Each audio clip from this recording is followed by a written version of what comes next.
ये ध्यान साधना, और ध्यान हो, साधक साधना में बैठे और सामने भगवान के मंत्रों का उच्चारण हो और बैठा हुआ भगत के हाथ में माला हो और उसका ध्यान प्रभु में हो, तो देखिए कितना आनंद आता है।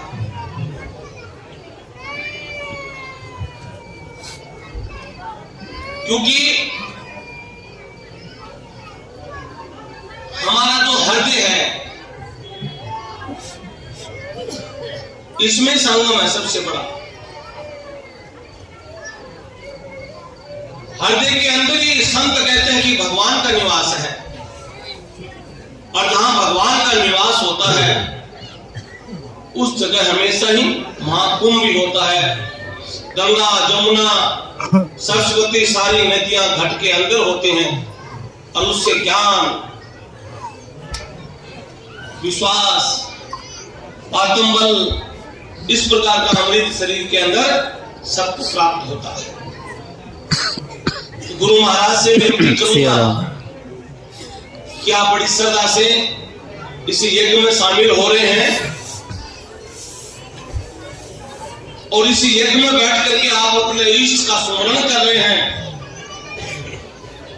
तो मां भवानी से, लक्ष्मण देव से, विष्णु भगवान से, शंकर भगवान से, सब से विनती जरूर करूंगा कि मां भगवती, आपने अपने बड़े बड़े दानवों का वध करके अपने भक्तों की रक्षा की है, आपने देवताओं की रक्षा की है, तो हम तो ना कुछ तेरे संतान हैं, तेरे शिष्य हैं, तेरे पुत्र पुत्रियां हैं। आप भी इसी गृहस्थ जीवन में हमारे घर में भी आकर के हमारा कल्याण करें। जय हो महाराज। कई लोग कह रहे थे कि महाराज जी कुंभ में हम नहीं जा पाए, महाकुंभ चल रहा है, 144 साल के बाद में आएगा, तो हमारे तो मन में रह जाएगी बात, पूछते क्यों नहीं गए, क्या करें, गृहस्थी का काम ही ऐसा है, छुट्टी नहीं मिली, काम में फुर्सत नहीं मिला, समय नहीं मिला।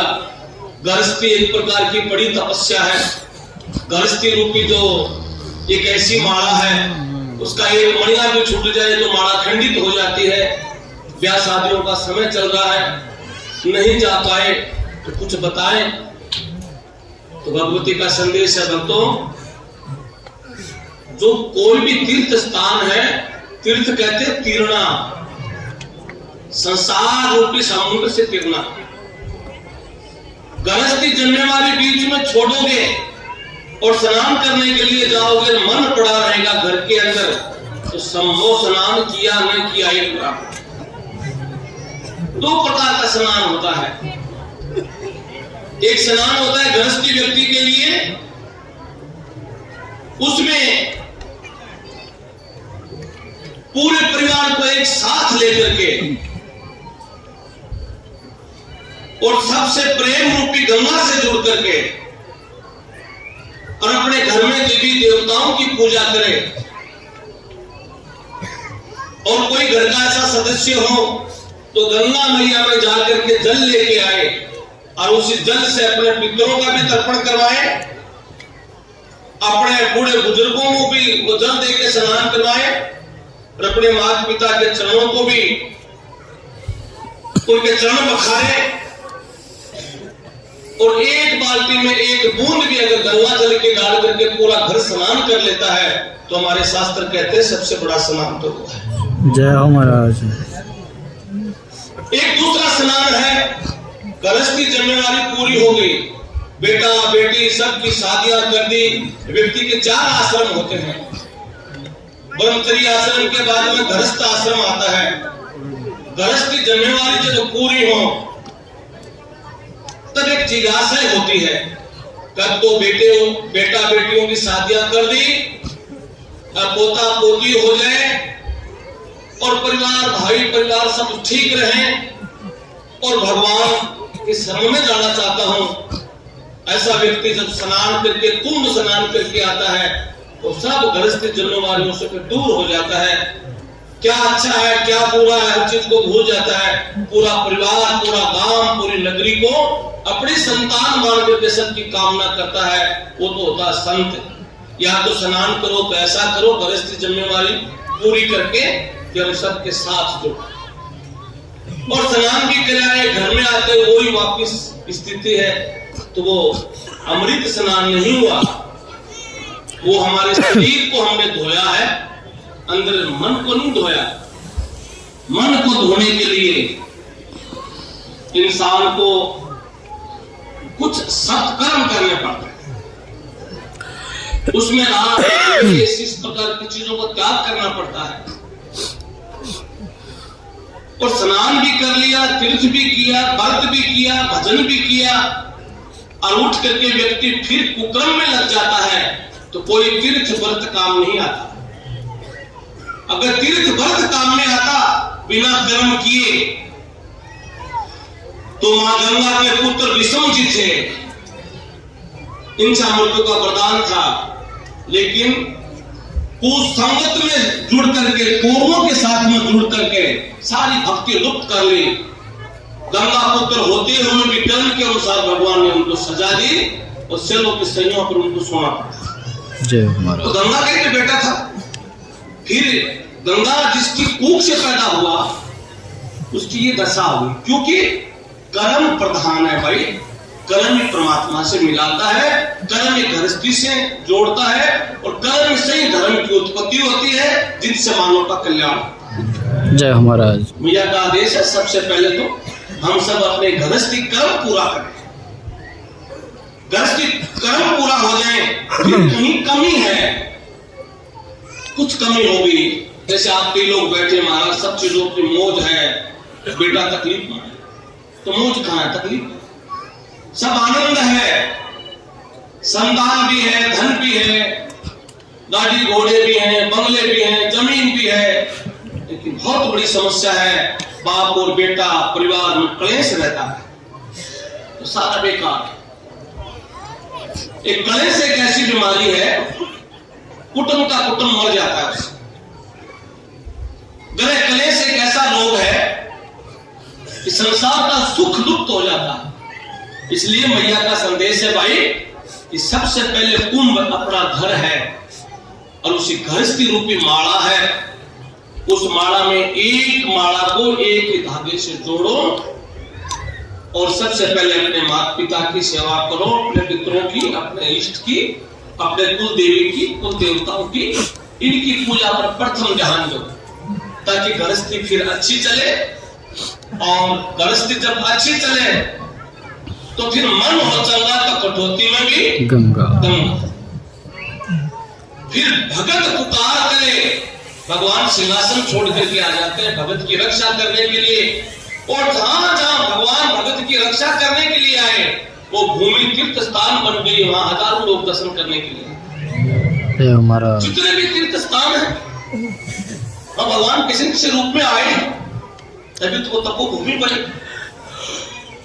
आपने सुना होगा, जब पांडवों को कष्ट मिला, पांडवों को कोई सहारा नहीं था, परिवार भी खिला, गुरु द्रोणाचार्य भी विपक्ष में, भगवान श्री कृष्ण की 9 लाख सेना, नारायणी सेना, वो भी कौरवों के पक्ष में, पांडवों के खिलाफ।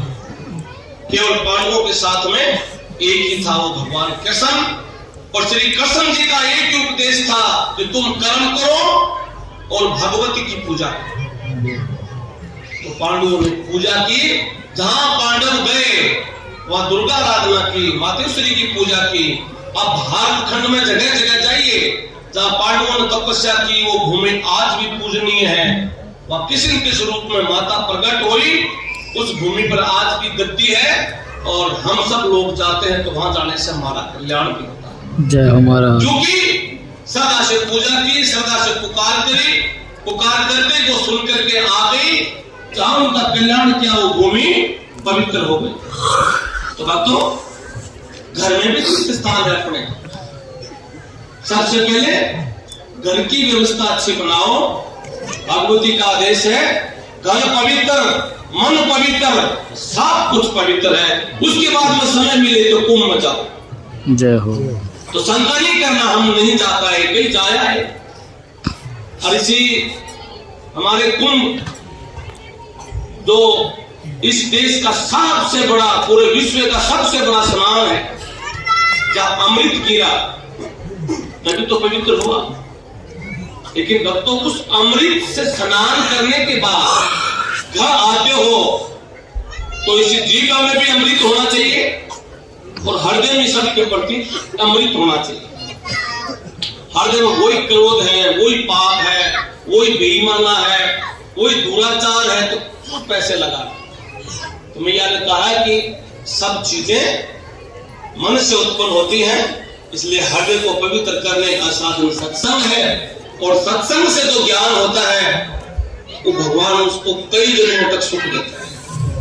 तो आपको इस गुप्त नवरात्रों में ये भी एक कुंभ भी है। एक से अधिक जब हम बैठे हैं, सब बैठ के सुमरन कर रहे हैं, मातेश्वरी का यज्ञ हो रहा है, तो ये भी अमृत रूपी, ये भी कुंभ स्नानी है। और कुंभ भक्ति का एक सबसे बड़ा एक स्रोत है। जैसे मनुष्य के शरीर में हार्ट एक ऐसा पार्ट है जिसमें 3 नसें होती हैं।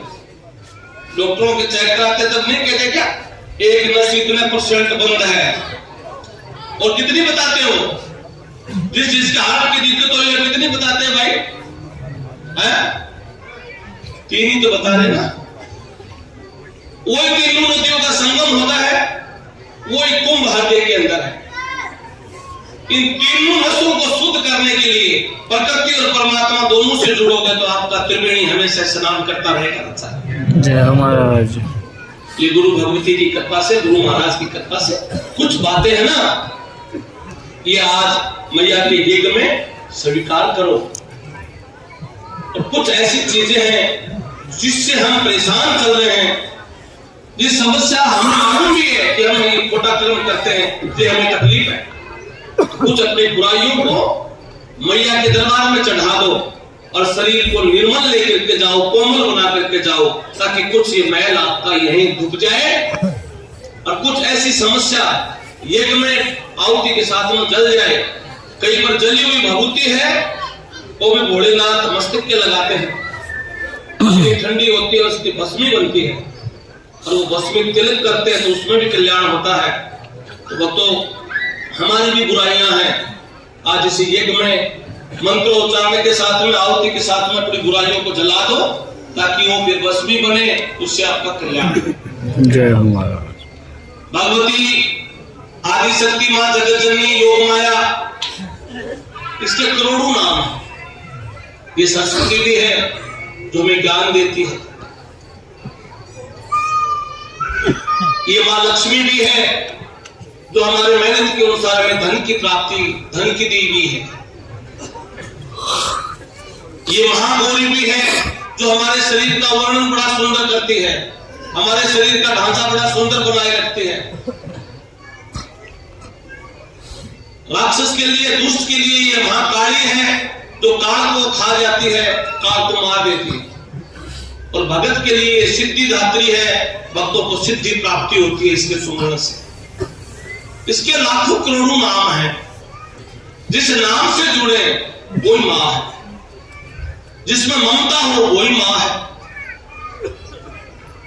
एक मां जन्म देती है तो जन्म की दात्री है, और ये संसार की दात्री है तो पूरे संसार को जीवन दान देती है। ये अग्नि स्वरूपा भी है, वायु स्वरूपा भी है, इसके करोड़ों नाम है। 5 तत्वों में सबसे ज्यादा अगर कोई नाम है तो इस भगवती का है। तो 5 तत्वों से हमारा शरीर बना है, वो भी एक तत्व की कमी हो जाए, हम चल नहीं सकते, घूम नहीं सकते, बैठ नहीं सकते, तो 5 तंत्र का जो शरीर बना है, इन 5 तंत्रों की जो ऊर्जा है वो परमपिता परमात्मा के हाथ में है। वो वायु रूपी है, आशीर्वाद रूपी है। ओम एक ऐसा साधन है जो आता है और जाता है, ये रुकता नहीं। इसी शरीर में ऐसा इंजन है जिसकी डोरी भगवान के हाथ में है, वो चाबी चलाते हैं और वही बंद करते हैं। जय हो। बाकी हमारे जैसे तो छोटे छोटे मिस्त्री हैं, छोटा मोटा कुछ काम कर दे, या कोई खराब हो जाए तो बॉडी पार्ट डॉक्टर ठीक कर देते हैं। बाकी जन्म हुआ उसको उतना ही बड़ा रखना है, वो कभी बूढ़ा ही न हो ऐसा साधन उसके पास ही है, वो करता है ना। बच्चा भी हुआ, फिर हम बड़े भी हुए, जवान भी हुए, फिर वृद्ध भी हुए, पहले पुत्र बने, फिर किसके भाई बने, फिर किसके पति बने, फिर किसके पिता बने, फिर किसके दादा बने, फिर किसके परदादा बने, और आखिरी प्रमोशन बंद। फिर कुछ बनोगे क्या? कुछ नहीं बन पाओ। फिर तो ज्यादा बनोगे तो परिवार कहेगा कि ये जाना मुश्किल है। कई आदमी बैठे रहते हैं 150-150 साल, तो काम वाले भी पहचानना बंद कर देते कि इनके घर में कौन रहता है। जब कहते हैं कि ये इसका ये जो छोरा है इसके बाप का बाप का बाप का बाप का बाप है, कोई रामनी में नहीं लेगा। हष्ट पुष्ट शरीर है और भगवान 100 वर्ष की आयु दे या 80 वर्ष की आयु दे, गृहस्थी जिम्मेवारी पूरी होने के बाद सामाजिक परंपरा से प्रभु के चरणों में चला जाए, सबसे बड़ी गति और गति वो है। जय हो महाराज। इसलिए भक्तों, सबको यूं कह रहा हूं कि आप गृहस्थी रूपी स्नान है, अमृत स्नान है, ये पहले वो करके रखो। कुंभ तो 12 साल में आता है, अर्घ कुंभ 6 साल में आता है, और ये महाकुंभ है 144 साल के बाद में आता है। आप सोचो कि हम करेंगे कि नहीं करेंगे। आप आध्यात्मिक हो, धार्मिक हो, तो भगवान कृष्ण कहते हैं कि आत्मा तो मरती नहीं। जब आत्मा नहीं मरती तो अपने जीवन में कितनी बार कुंभ आएगा, कितनी बार महाकुंभ आएगा। कृष्ण भगवान कहते हैं ना कि आत्मा मरती नहीं, वस्त्र बदलते हैं। 184 योनि के बाद में फिर मानव देह मिलती है, तो 144 साल तो फिर भी आएगा। लेकिन वर्तमान स्थिति क्या कहती है कि गृहस्थी सेवा करो, घर में हो, माँ बाप की सेवा करो, गौ माता की सेवा करो, सामाजिक कार्य करो, तो काम कर रहे हो उसको रुचि से करो, लगन से करो, बिजनेस कर रहे हो तो बड़ी सुंदरता से करो, भक्ति कर रहे हो चाहे 5 मिनट तो बड़े सुंदर मन से करो। भगवान कहते हैं कि तुम्हें करना है, तुम 15 मिनट मुझे याद करो, मैं प्रत्यक्ष तेरे साथ रहूंगा। आप कहोगे प्रभु मैं तो प्रत्यक्ष चाहता हूं तो 24 घंटा मेरे साथ रहे। आप सारे चाहते हो ना? कौन कौन चाहता है कि भगवान हमेशा लगातार साथ रहे हमारे साथ? हाथ ऊपर करो। सारे जगह। बहुत अच्छी बात। अब आप मान लो भगवान है और वो प्रकट होकर के आ गए। अगर वैसे बन करके आएंगे तो लोग आपसे मिलने नहीं देंगे। मान लो भगवान आ गए, आपने कपड़े पहन रखे, वैसे ही कपड़े पहन करके भगवान पैंट पहन करके या चोला पजामा पहन करके आपके घर का गेट खुद कर आया। हाँ भैया, आपके धर्मपत्नी कहेगी जी बाहर बैठो, अभी पूजा कर रहे हैं, और जिसकी पूजा कर रहे हैं वो गेट पे खड़ा है, हम पहचाने नहीं।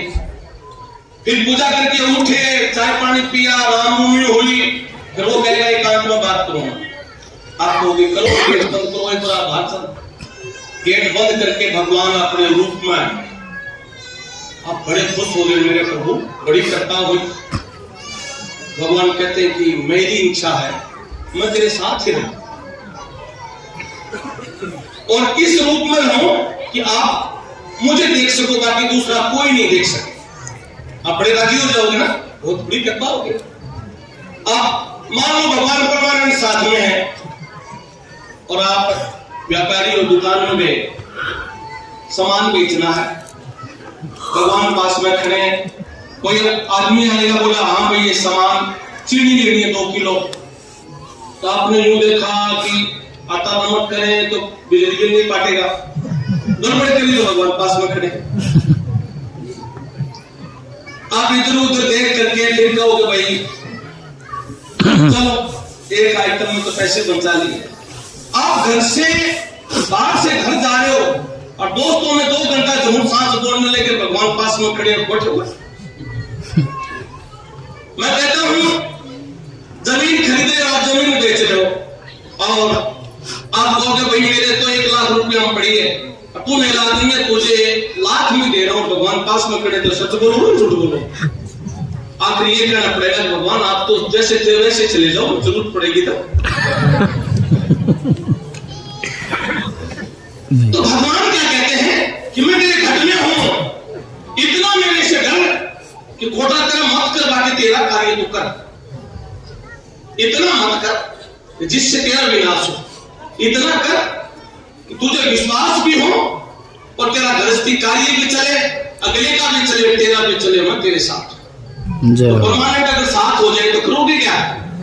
अगर ये छोटे छोटे बाल कटाए बैठे हैं, मूछ कटाए बैठे हैं, ये कोई होटलों में रोड में बैठोगे क्या? भगवान साथ रहेगा तो बताओ अगर मचेगी कि नहीं मचेगी? हाँ महाराज भगदड़ तो मचेगी। तो प्रभु कहते हैं भाई तू ऐसा काम मत कर कि मुझे परमानेंट तेरे साथ होना पड़े, मैं तेरे हृदय में साथ हूं, मुझे देखना है तो अंदर देख, बुराई से पहले मुझे याद कर ले, मैं तुझे बुरे कर्म में नहीं जाने दूंगा, रोकूंगा तुझे, जय हो मां। 3 आवाज करूंगा, रुक जा, ऐसे मत कर, तू चोरी करेगा, जारी करेगा, पाप करेगा तो मैं आऊंगा तेरे पास क्योंकि तू मेरा है, मां के कहूंगा रुक, ऐसा मत कर। फिर इधर उधर देखेगा, कोई देख तो नहीं रहा है, फिर दोबारा आवाज आएगी, रुक, 3 आवाज लगाएगी मेरे भगवान, 4थी आवाज में आपको फ्री कर देंगे, तेरा तुझ पर अर्पण क्या लगे, मेरा तू जाने तेरा काम है। तो बहुत से कुंभ के नियम है, इसलिए चिंता मत करो कि कुंभ स्नान करना है, सबसे सुंदर स्नान तो हृदय को कराना है। हृदय का स्नान गुरु के पवित्र शब्द जो गंगा रूप में आपको कल्याण की तरफ ले जाए। भगवान का नाम ही कल्याण, प्रभु का काम भी कल्याण और जीवन का भी कल्याण। जय महाराज। तो सभी श्रद्धालु बड़ी श्रद्धा से बैठ करके इस यज्ञ में अपने गुरु महाराज के नाम से, अपने माता पिता के नाम से, अपने पितरों के नाम से आहुति देना ताकि उनको शक्ति मिले, उनको और ऊर्जा मिले, और पावर मिले और आप में भी आत्मबल बढ़े। और ये एक ऐसा साधन है जिसमें जो मंत्रोच्चारण के साथ में पूर्णाहुति और मंत्रोच्चारण के साथ में आहुति दी जाती है ना, इस आहुति में एक वो प्रसाद निकलता है जो बिन मांगे सबके शरीर में उसका वास हो जाता है। और ये किससे मनुष्य का शरीर ठीक नहीं, प्रकृति भी सुंदर होती है। जय महाराज। अर्थात प्रकृति सुंदर हो जाए तो जीवन धन्य हो जाता है। कई ऐसा प्रसाद है यज्ञ में तो कोई नहीं बदल सकता।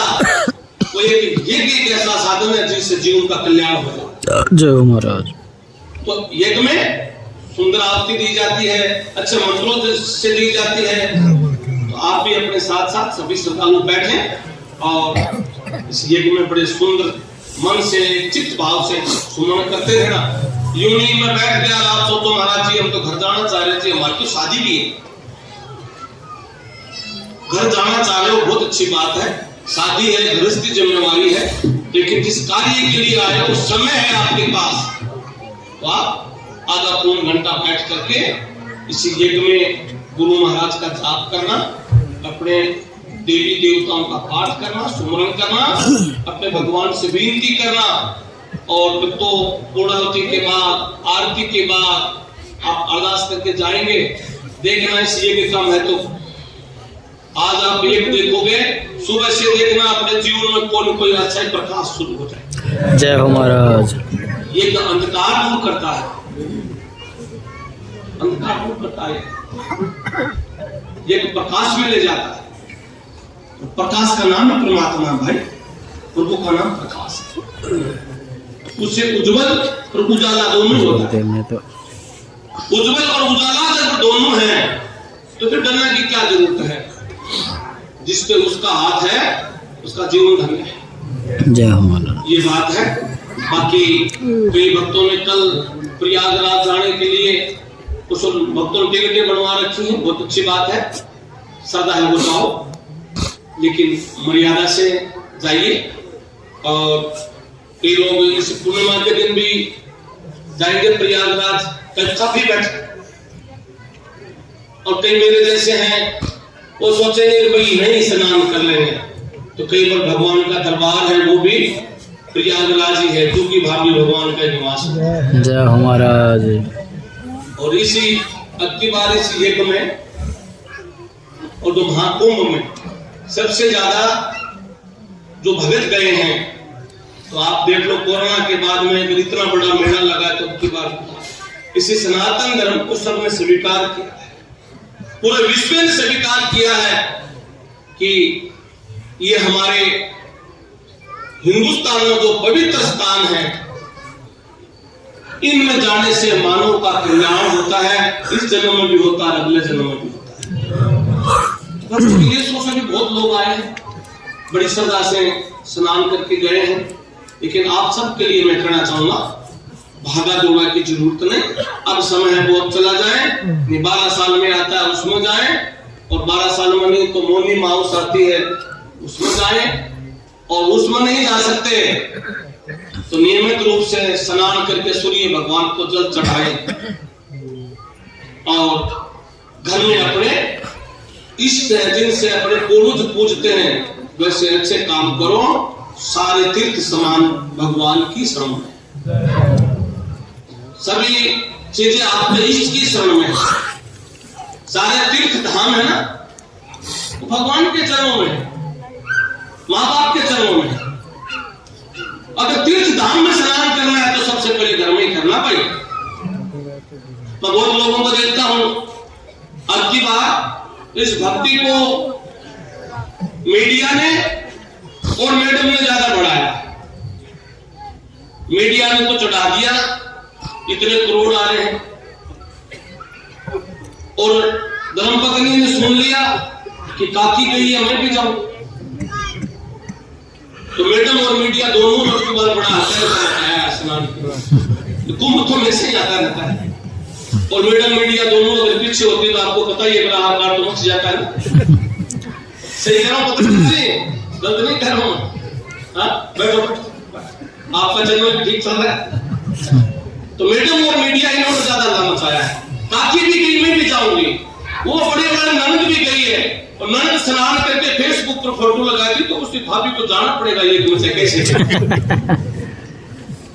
हंसने की बात नहीं, ये क्यों में और तीर्थ स्थान में कहीं कुंभ में गए की बात है।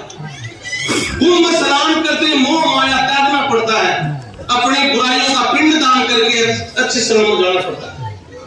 आज 20 वर्ष की बच्ची है, 15 वर्ष का बच्चा है, वो कुंभ में स्नान करके क्या करेंगे? जीवन तो बाकी पड़ा है उनका। यज्ञ में स्नान करने का और कुंभ में स्नान करने का एक ही है, ये अग्नि स्नान है तो वो जल स्नान। उसी जल स्नान में उसमें भी अमृत की बूंदें होती हैं, और यज्ञ में भी अमृत की बूंदें हैं। भगवान ने सिद्धियां प्राप्त की अग्नि के यज्ञ से प्राप्त, और भगवान ने अमृत और रतन पैदा किए तो सागर मंथन के समय में उसी समुद्र में किए। तो 14 रतन भी जल से निकले हैं, और सिद्धि साधना और वरदान वो यज्ञ से प्राप्त हुआ है, तो दोनों एक ही चीज है। जय हो। तो गुरु महाराज से विनती करूं कि आप लोग वाकई में श्रद्धालु हैं, आपकी श्रद्धा हमेशा कली बनी रहे। जय हो महाराज। और आशीर्वाद है भाई मैया का, और आप लोग भगत हैं, बड़ी श्रद्धा है, आप भगवती के शरण में आए हैं, और ये श्रद्धा हमेशा ही आपकी बनी रहे, और आपके मनोकार्य माता पूर्ण करती रहे। जय हो महाराज। जिसकी आस है वही विश्वास है, और विश्वास है तो आस भी पूरी होती है ना। जय हो। आज ये हम पढ़ा झाड़ू निकालता है महाराज, डॉक्टर ने कहा कि तुम्हारी धर्मपत्नी संतान कभी उनको हो ही नहीं सकती, इनको कौन कौन भगत जानता है सेवादारों में और में हैं? ये हमारा झाड़ू पोत निकालता है, वैसे अधिकारी है, गवर्नमेंट सर्वेंट है। इनको शास्त्री जी आप सोच रहे हो ना, इनको मैं बहुत बार कहा चले जाओ, तो छुट्टी है जी झाड़ू निकालूंगा, छुट्टी है झाड़ू